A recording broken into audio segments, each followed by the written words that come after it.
James, thanks very much indeed for talking to us here today. Now, you're working on the release of a film called Unstoppable, an extension of the Like a Girl campaign. So tell us a little bit about what that film's about and why you've chosen to get involved.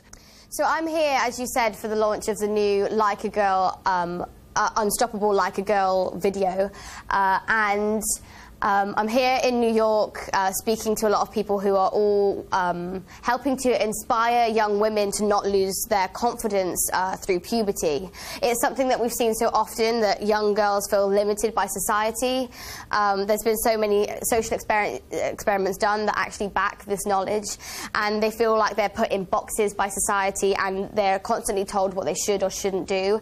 And that's why I'm here, is to break down those boundaries and make sure every girl feels like they are unstoppable. Well, that's right, and a lot of it is about, is it not, reclaiming that phrase, like a girl, and making it a positive thing rather than a negative thing, because at the moment you might say running like a girl or crying like a girl as a kind of derogatory comment. How do you turn that into a positive thing? I feel like we need to strip back what we know about this phrase, like a girl, and look at, you know, the hard evidence behind it. What does that actually mean, you throw like a girl? I know plenty of girls that, you know, in the Olympics, in sports, that can do things, you know, do things like fantastically, and it has nothing to do with the fact that they're a girl, or men that can do things fantastically and it has nothing to do with the fact that they're a man. People are good at different things and they have qualities in life that, you know, surpass others, and that's the way it goes. And I feel like it's something that we now need to diminish and teach the next generation of young girls that actually it's okay to throw like a girl, because it means you're a damn good thrower. And you're just 18, but you started filming with the Game of Thrones cast at just the age of 12, so you must have had to grow up incredibly fast. How difficult is it to go through that stage of life in such a public way? Yeah, I started Game of Thrones when I was 12, so it was at the time where I hadn't hit puberty, and I was still a young girl who hadn't experienced any limitations from society. It's not until I got older that I realised playing a character that smashes gender stereotypes is actually a really big deal, and it's not something that we've seen too often. And I always saw that as just a normal girl, and you know, who I was. I didn't realise that it was different for a girl to act that way.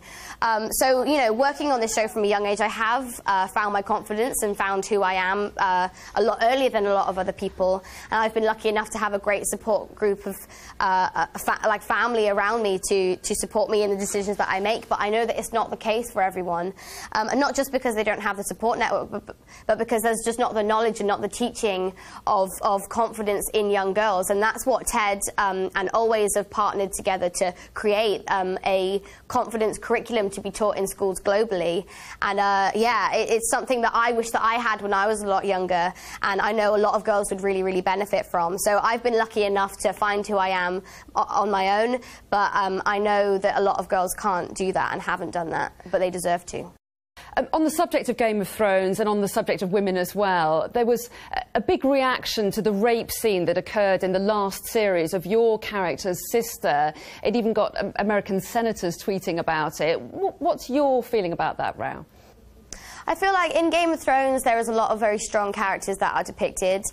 In the time that Game of Thrones is set, women were treated awfully, and we have to show both sides to really appreciate how far we've come in society. I'm lucky enough, and Sophie is lucky enough to play a really, really strong female character, and we can't decide what happens to our characters. And with a lot of other fantasy shows, there is controversial topics, but I am devoted to making sure that girls around the world feel empowered and strong.